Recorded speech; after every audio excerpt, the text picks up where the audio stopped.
प्रतियोगिता के आखिरी चरण के नियम ये है कि जो बहू अपने सर पर ये मटकी लेकर पारिजात के फूलों की माला बनाते हुए इस छोर से उस छोर तक चल के जाएगी जहां उनके पति या होने वाले पति खड़े रहेंगे, बिना मटकाए गिराए पूरी माला बनाकर जो बहू अपने पति तक पहुंच जाएगी उसी बहू को बेस्ट बहू की वो माला पहनाई जाएगी।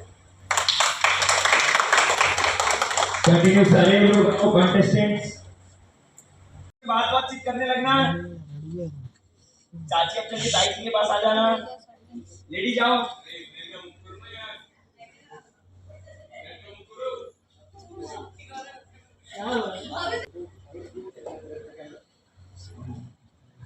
ओके विषय पे आ जाओ।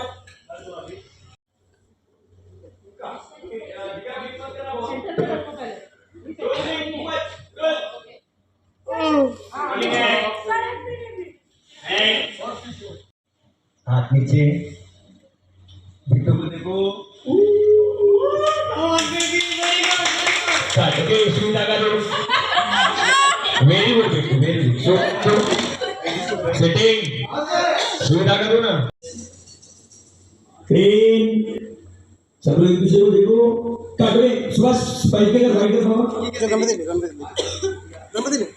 क्लीन सब एक दूसरे को देखो, एक दूसरे को देखो।